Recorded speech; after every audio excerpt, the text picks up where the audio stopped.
What inspired a song about knitting? Local paper. Local papers have real news on the front page, like the results of the Women's Institute knitting competition. And our local paper had the results of the local WI knitting competition, and my doctor had come third. And I had no idea, he's a man, my doctor, and I had no idea that he knitted. I mean, he stitches up the children every now and then, but he never does anything fancy on them, just plain across the forehead. And I thought about knitting, and he once mentioned to me Val Doonican. And it suddenly became clear that obviously if you are a knitter, Val Doonican is bound to be your idol as the world's greatest consumer of knitwear. And so the song sort of grew up around that. It would never have inspired me to music, that's for sure. But this is just an example of this kind of fertile imagination that you have. When you have an idea, I'm now talking about television and the odd places that you do and the creative, technological ideas that you have, do you ever find that when you put the idea forward, that people throw their hands up in horror and say, it can't be done? Yes, less often now because you get to know what can be done. But originally, I remember suggesting once that I said I wanted to do the Hallelujah chorus. And I wanted 2,000 of me on the screen all playing different instruments, and they got quite sniffy about that. And you get, every now and then you get sort of £50,000 ideas, like, a song which you do in front of the Tower of London, and at the end it falls down. Which is tricky to do, and people make a lot of fuss if you do it. But it's wonderful. I mean, the BBC is wonderful in what you can do. There was one song I did for That's Life about a plumbing firm called Ewing. So it was all about Dallas and things, and cowboy plumbers and stuff, naturally. And I wanted in that an oil gusher coming out of a bidet, so that when you turn the taps... And I turned up 2 days later at a bathroom centre where we were going to film this, and there was a man from the BBC who had spent the whole of the day before working on this thing, beckoned me over to him. Have a look at this, Richard. Have a look at this. Have a look at it. Turn the taps. Wow! Oil gusher. Wonderful. Absolutely amazing what they can do. It says in your handout, Richard, I never know what to believe of what's said about you.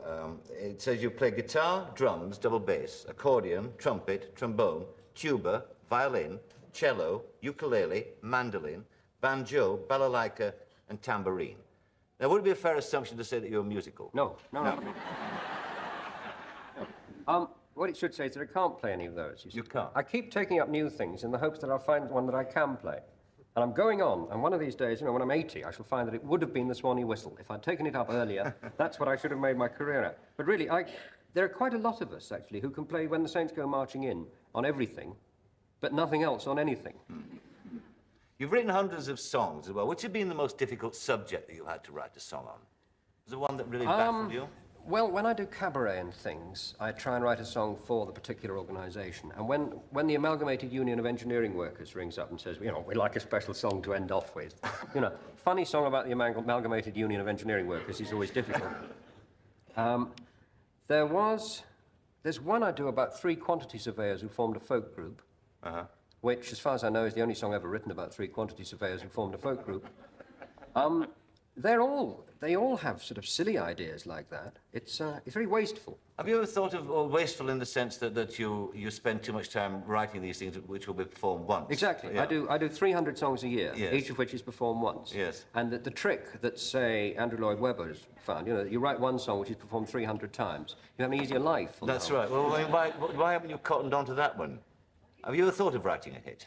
I do every now and then. I get the giggles whenever I get halfway through it. I thought once, quite recently, I've got one for next Christmas, because of Grandad and Grandma always making a success. I thought I would do one which went, you are great, great auntie. You see, but it wouldn't, would it? You see? No, it wouldn't. No. But what about your musical dislikes? I mean, is there any kind of song or music that you don't like at all?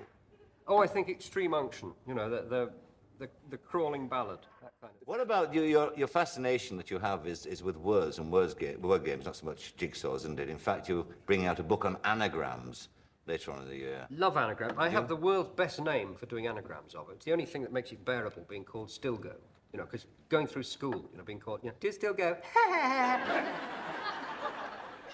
But out of Richard Stilgoe, you can get wonderful things. You can get things like, Giscardo Hitler, who is king of the entire world. And now Hot Legs Riccardi, the Italian 1500 metres champion. Oh, lots of them. I mean, there's the Dealey Orchestra, which you could have for that one. The Dilly Orchestra? Yeah. And what about my name? Yours is wonderful, actually. Is it? Yes. I mean, you often interview heavyweights and things. And I-rankle champions you can get out of Michael Parkinson. I rank the champ. Yes. You can also, which I shouldn't mention really, get Malachi R. Picknose out of...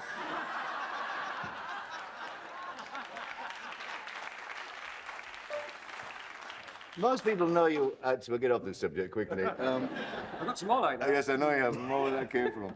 Most people know you from television, of course. That's, in fact, what made you a national name here. But you served a long apprenticeship in cabarets, didn't you, before ever you got onto television? Yeah, I still think of myself as being a live performer. I mean, I do concerts. I'm going out on tour starting in April, you know, to do a concert that I've been doing now, the same sort of concert I've been doing for 13 years, long before I ever did the television. What was the first professional engagement that you had? 2nd of June 1962, at the Royal Court Theatre Club, which was above the Royal Court, yes. and was a nightclub owned by Clement Freud, who at the time owned 3 or 4 restaurants in London, I think. And you had to go on after Clement Freud did the warm-up. Well, you can imagine it, yes. And Clement Freud would always come on and do the, you know, there was this man who went into the desert. And 2 days later, his dog died. And the audience really was all in tears by the time he came on. And if the audience heckled him, he had a wonderful selection of cruel things for saying to audiences.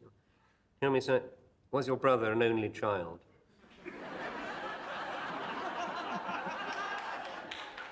Rough apprenticeship. Rough apprenticeship, yes. You've also, of course, talking about touring, you're going on this British tour, but you've just recently toured Australia, haven't you? That was wonderful. You enjoy it? Yes, smashing. We went to 51 different country towns. I mean, you know, I went to Wollongong and Wangaratta and everywhere. And we took the kids with us, which was nice for us and nice for the kids, apart from the flight. You know, That's three horrendous. children, 28 hours on the plane. What do you make of Australia and Australians? I thought it was smashing. I mean, they are tremendously friendly and nice, welcoming, and wonderful audiences as well. I mean, they were super like that. I don't think I don't know whether I want to go and live there, because I love the oldness of England. I love the fact that all the streets go round things that have been pulled down, you know. But, you know, the streets have to wind because there used to be things there a long time ago. That's all the right. roads in Australia go straight across because there isn't anything to stop them. Yes, right. Again, according to your handout, Richard, it says that one of these days he's going to settle down and decide what he wants to do when he grows up. Will you ever grow up I want to be a Yorkshire choir when I grow up. a Yorkshire choir? Yes. I don't think I will, no. I think I've got masses of kids, and they, I hope, are going to stop me growing up while they do.